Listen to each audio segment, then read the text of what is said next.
Isang napakalaking usapin ang lubutan ngayon sa mundo ng politika.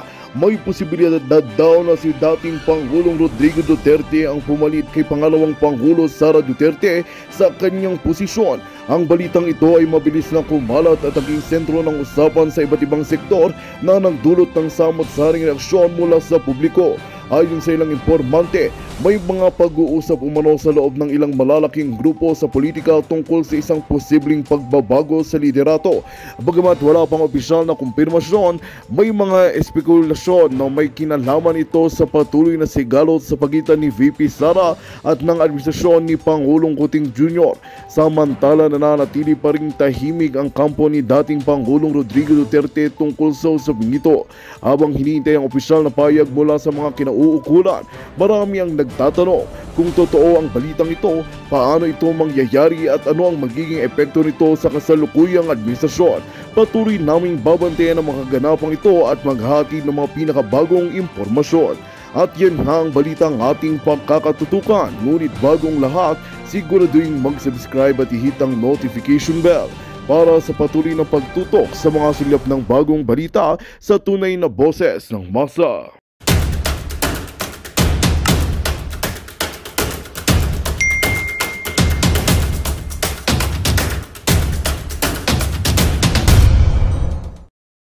Or hindi. Kailangan malaman ng taong bayan kung kayo ay adiking hindi.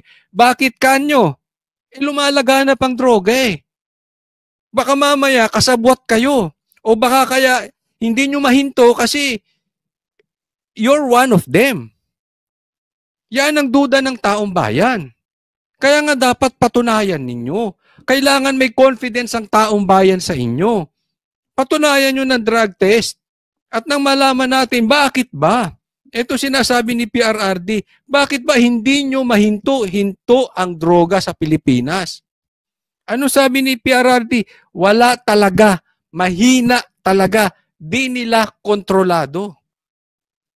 Magkakasunod po yan. Yung hold-upan, pananaksak, lahat siyang konektado sa droga. Pag mataas ang droga, huwag niyong asahan bababa ang peace and order. Nangangarap kayo ng gising. O baka addict kayo.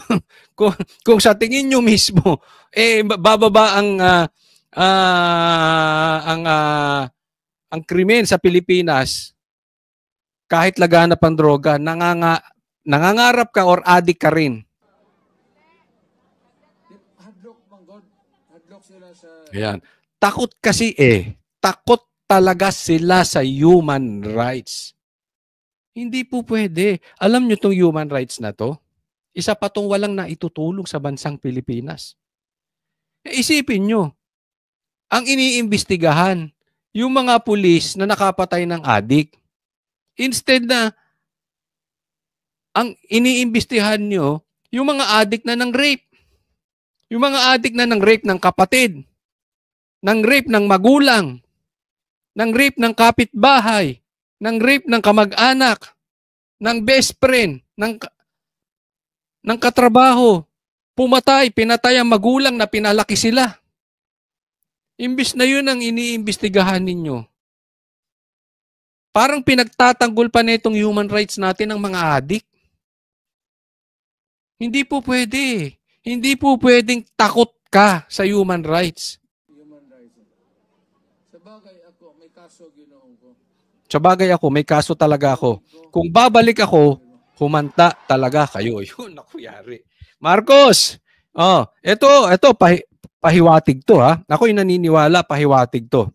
Kung babalik ako, humanda talaga kayo. Alam nyo kung bakit? Gustong-gusto ng Pilipino to.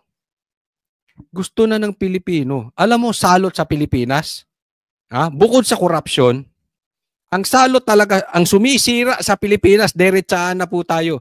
Bukod sa mga politikong korap at magnanakaw, mga adik, at yung mga NPA.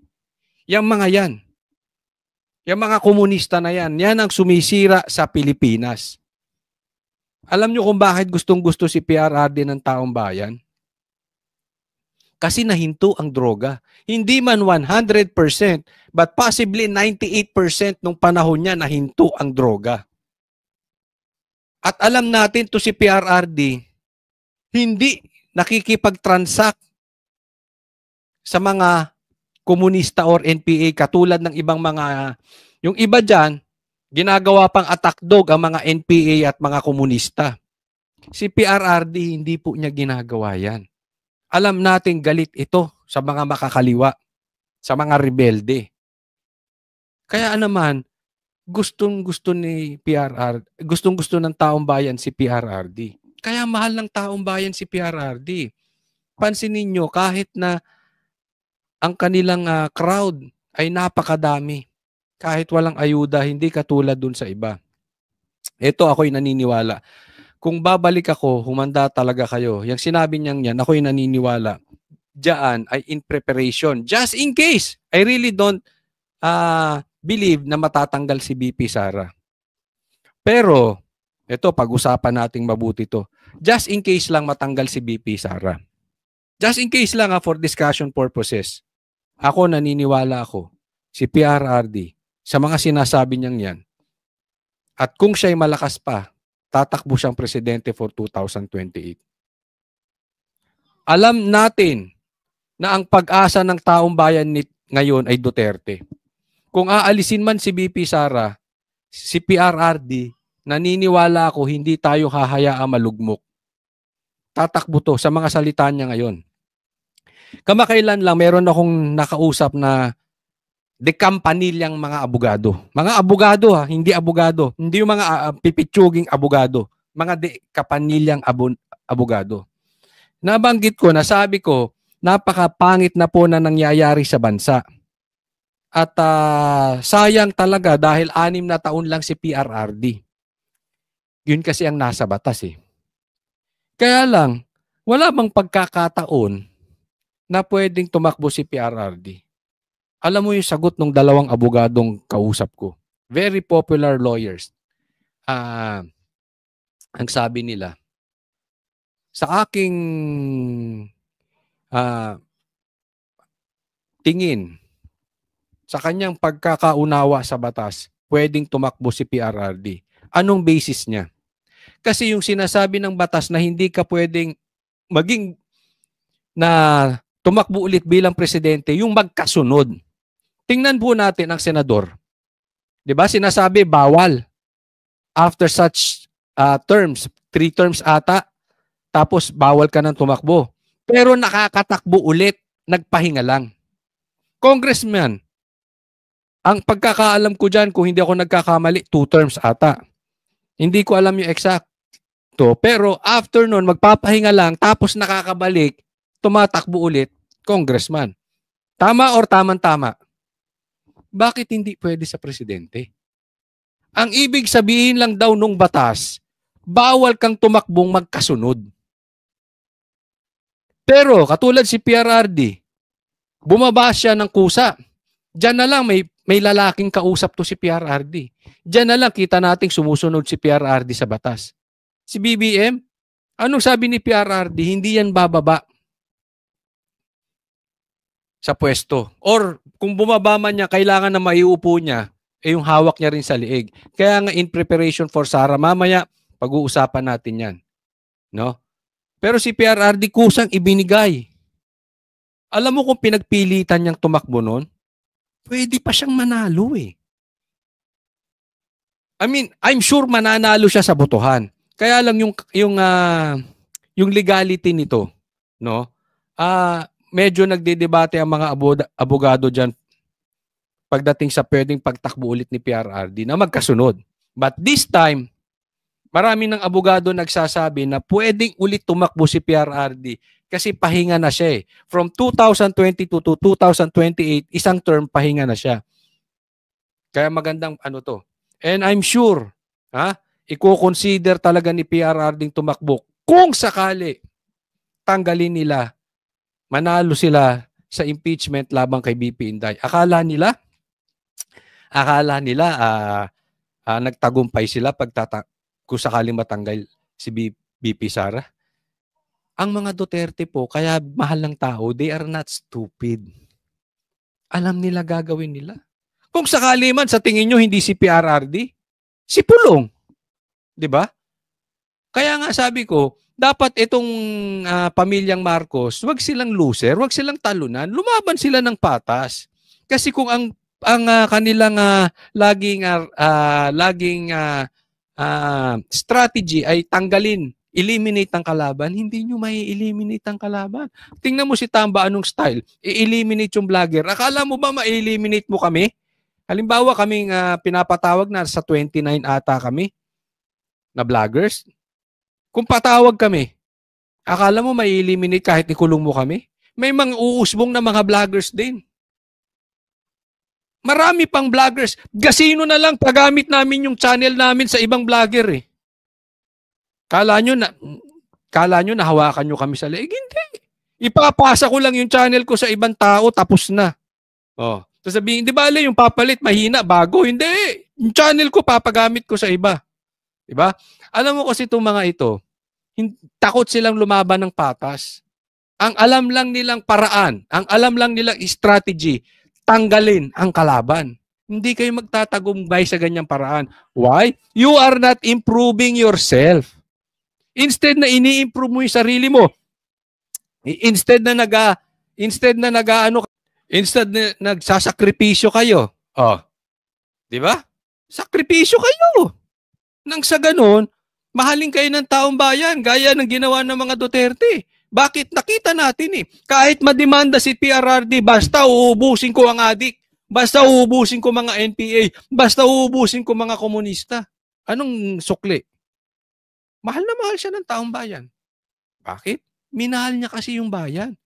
Anong ginawa niya sa pulis? Dinoble sahod. Anong ginawa niya sa sundalo? Dinoble sahod. Imbis na nagpayaman si PRRD, nagsilbi, nagsakripisyo. Dapat ganun ang laban na isipin nyo, Marcos tsaka Tamba. Hindi yung tanggalin natin yung kalaban natin para sure win tayo. Napakatamad nung paraan nyo, napaka-loser.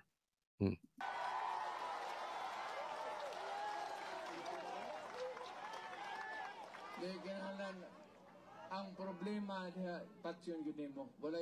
Sabi, ang problema dyan, papatayin mo talaga. Walang ibang solusyon. Walang ibang solusyon. I'm sure, yung media, yan na naman ang paulit-ulit na tanong sa mga political experts, sa mga politicians, sa lawyers. Anong masasabi ninyo doon sa sinabi ni PRRD na walang ibang solusyon kung hindi patayin? At sabi niya, ang problema dyan, papatayin mo talaga. Walang ibang solusyon. Yung mga addict, yung mga sinasabi natin na hindi yung mga user lang na, yung mga addict talagang pumapatay ng re-rape, dapat na talagang patayin yan according to PRRD. Tapos, yan na naman ang palalakihin ng media. Hindi nila matanong-tanong ang mga abogado, ang mga political expert na bakit hindi ba pwede magpa-drug test si Marcos? Yan ang paulit-ulit na sinasabi ni PRRD, bangag si Marcos, bangag si Marcos, bangag si Marcos, adik si Marcos, adik si Marcos. Hindi matanong-tanong nitong mga media, itong mga medyang duwag at bayaran, mga duwag kayo, hindi nyo matanong-tanong yung mga experts. Kaya nga nung ini-interview kami doon, nung nagsampa kami ng TRO dyan sa sabi ko sa inyo, gusto ko talagang sumagot eh. Kaya lang ayoko mag-epal-epal doon dahil si Atty. Torrio naman tinatanong. Bakit na puro kayo tanong nung sinasabing papatayin ni PRRD? Ba't di nyo tanongin yung patungkol sa bangag na sinabi ni PRRD kay Marcos? Duwag tong mga media na ito. Pero wala talagang wala talagang paraan. Di ba? Ang problema dito kila Marcos, instead na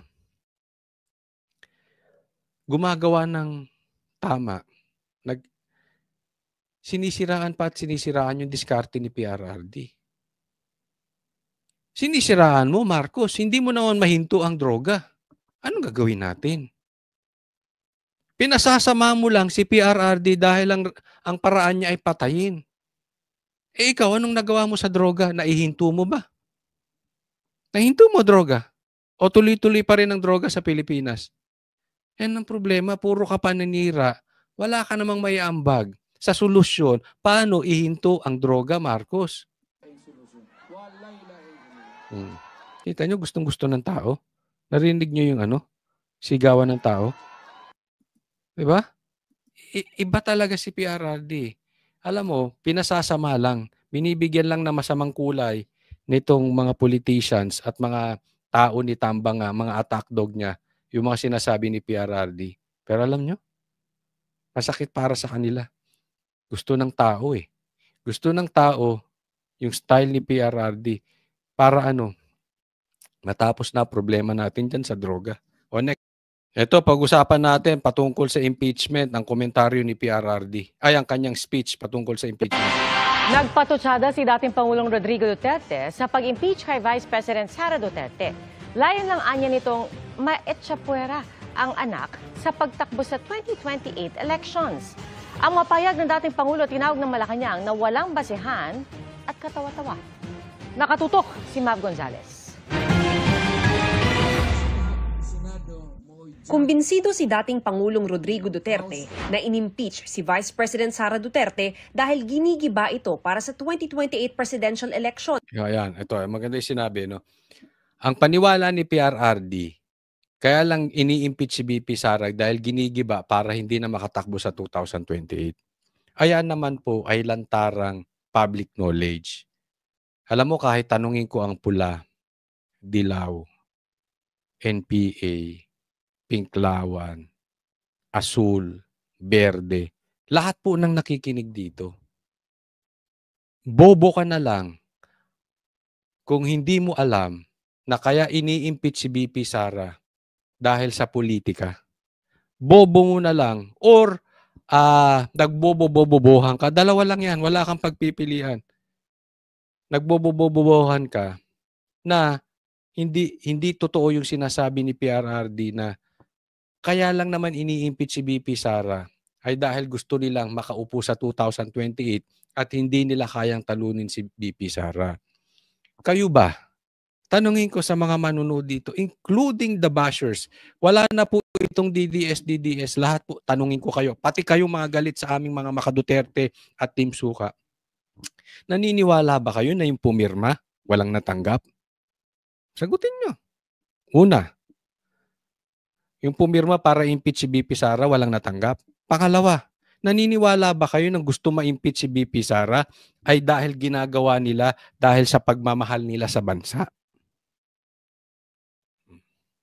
Pangatlo, yung gusto bang ma-impeach si BP Sara, naniniwala kayo na wala silang pakinabang na matatanggap? Kahit yung iba kasi hindi pumirma pero may pakinabang eh. Kaya bumabanat na dapat ma-impeach si BP Sara katulad ni Trillanes.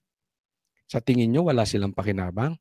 Sa tingin ninyo, mahal talaga nila yung taong bayan. Mahal nila ang bansa natin kaya gusto matanggal si BP Sara? Sa tingin ninyo, wala silang agenda? Naniniwala sila na si BP Sara ay guilty considering na si BP Sara ay 125 million lang yung confidential funds, na ang daming ahensya na mas matataas pa ang confidential funds kay BP Sara, including the President himself, hindi nila maimbestigahan. Naniniwala kayo doon? Kung naniniwala kayo doon, ang bobo mo. Sa totoo lang, kabobo mo. Or nagbobobobobohan ka. Imposible. Kahit ikaw makamarcos, vlogger, imposibleng hindi mo alam kaya tinatanggal si BP Sara ay dahil hindi kaya ni Tambang makaupo sa 2028. Sana sa ating ibang mga vloggers na makamarcos, dahan-dahan kayo sa pagtatanggol dyan. Dahil ang iuupo niyan si Tamba. Kung kumikita kayo dyan sa kanila, isipin nyo naman yung taong bayan. Saan pupunta ang Pilipinas kung ang susunod na presidente ay si Tamba? Isipin nyo mabuti. Kayong mga makamarcos, kayong mga medyang tahimik ngayon, kayong mga vloggers na pinagtatanggol pa itong impeachment, saan pupunta ang bansa natin kung si Tamba ang magiging next president? Sige nga, Ilang ang gustong tangtangon si Inday. Pamuliti ka ba? Sabi, si Inday gusto nilang tanggalin, pamumuliti ka ba? Dahil pagkatapos kay Marcos, kung manalo sila, kung hindi siya diktador, may ipapalit sa kanya. So it's either Marcos ulit or Tamba. In any case, ito nga 3 years, wala na nangyayari sa ating kay Marcos. Eh. Si Tamba, wala na. I mean, wala na tayong pera. Sana napunta ang Maharlika funds. Yung blank items, pinalusot nila para saan? Gagamitin sa election ngayon for vote buying in the name of ayuda. Yan po ang sinasabi. Kay pagkahuman god ni Marcos, ug manaog siya, ug di siya magdiktador, may naagi ikapulit. Wala sila ikapulit. Sino pa ipapalit niya dyan? Hindi si Tamba. Hindi pa naman pwede si Sandro eh. O ang kontra nila si Inday.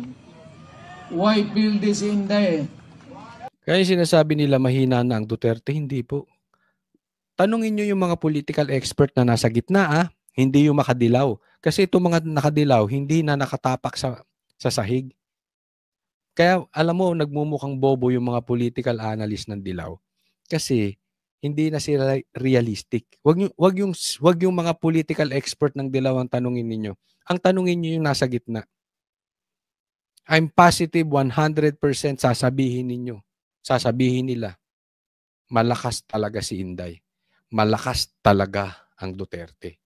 Kaya ginigipit ang Duterte. Huwag mo daw. So, karon pa lang gusto nilang piangan. Pinalaga ng Malacanang ang mga pahayag ng dating Pangulo.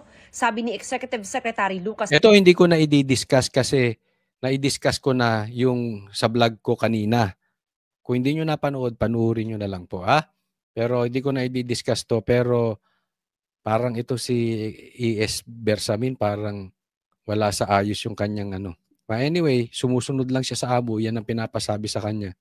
No? Bersamin, walang basihan at katawa-tawa ang mga pahayag.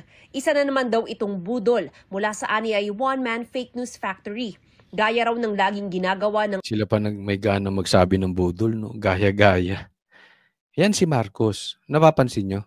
Si Marcos gaya-gaya kay PRRD. Ang problema, si PRRD, totoo. Si BBM, ang ginagaya niya yung style, yung panglabas. Hindi niya magaya yung sakripisyo. Tao, minamahal ang isang politiko, not because of the style. The people will love you, it's because of the sacrifice behind the style. Yung sakripisyo sa likod ng style. And yung style ni PRRD, hindi uubra kay BBM. Bakit? Hindi magpangtama yung sinasabi tsaka ginagawa eh. Si PRRD, pag sinabi, nangyayari. Di ba? Si BBM, kita ng tao walang sakripisyo. Kaya nga hindi bumababa eh. Yung nasabi niya, kung bumaba ang presyo ng bigas, kung mababa ang presyo ng bilihin, sige, boto mo yung senator nila. Kung hindi, ba't nyo pa iboboto? Sila na naman. Wala na nga nagawa yung mga yan. Administrasyong Marcos Jr., susundin nila ang konstitusyon, rule of law at gagalangin ang karapatang pantao. Tugon ni Bersamin sa komentong diktador, sa ilalim ng Administrasyong Duterte nga aniya, ikinulong ang mga kritiko ng gobyerno at basta-basta pinapatay Nasagot ko na yan, hindi ko na i-discuss. ang tao. Si Senate President Cheese Escudero nanindigang hindi sila pwede magsimula bilang impeachment court habang nakabreak ang Senado hanggang Hunyo. Payo ni Escudero. Makikita natin to si Escudero kung may isang salita. Kasi sabi niya, hindi itutuloy impeachment. Hindi sila pwedeng mag-hearing tungkol sa impeachment habang nakabreak. So makikita natin kung may bayag to si, pasensya na po kung may talagang angas to si Escudero. Not unless utusan siya ng korte. Of course, wala na magagawa si ano doon. Kailangan din naman natin sabihin yung realidad. Pag sinabi ng korte, ituloy ang impeachment, walang magagawa si Escudero. No, kundi sumunod. sa House Prosecution Panel. Imbis na manggigil sila at madaling magsimula, mag-aral na lang sila. Asikasuhin nila yung pagkalap ng ebidensya. Nakakahiya kung hindi nila magagawa yan sa takdang panahon, sa haba ng panahong dapat. Yan. Maganda to sinabi ni Jesus Escudero. Alam mo, kesa nagmamadali kayo, aralin nyo, kumuha kayo ng ebidensya. Kasi kung hindi nyo magagawa yan sa haba ng panahon, nakakahiya lang kayo. Sa madaling salita, yung impeachment magiging hilaw. Maganda yung sinabi ni Escudero ganyan. Pero alam mo kasi, Cheese, Senate President, hindi nila yan pinaghahandaan based on the evidence. Kasi alam naman natin, political in nature yan. At alam natin ang galawang tamba. Gagapang dyan ng 150 million reasons. Kaya nga yung iba dyang senador, gusto siguro matuloy agad tong impeachment because of the 150 million reasons na meron sila na matatanggap nila para magagamit nila sa eleksyon. Di ba? Kaya minamadali. Gusto ng ibang senador. Pero alam nyo, tama itong si Cheese. Hindi dapat ito simulan. No? At dapat talaga maglakap ng ebidensya. Kasi hindi puro hearsay. Pansinin nyo. Ito, tanungin ninyo ha. Yung mga political expert, the real lawyers na nasa gitna, ulitin ko, huwag nyong tatalungin yung mga dilaw. Wala silang sasabihin maayos sa inyo. Yung nasa gitna, pinagtatawanan si Trillanes. Alam nyo ba yan? Bakit? Puro hearsay. Puro kwentong barbero. Hindi po pwede yung ganun. Yan ang punto ni Jesus Escudero. Maglakap kayo ng ebidensya.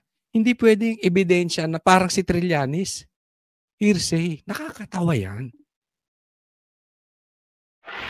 Magandang balita ang hatid namin sa inyo ngayong araw. Sa pagtatapos ng aming balitaan, nagbigay kami ng mga mahalagang impormasyon. Maraming salamat sa pagtutok at pagsuporta sa aming programa. Huwag kalimutang manatili sa mga susunod na araw para sa mga bagong balita at mga kwento na dapat nating abangan. Mula sa Boses ng Masa, magandang araw, Pilipinas!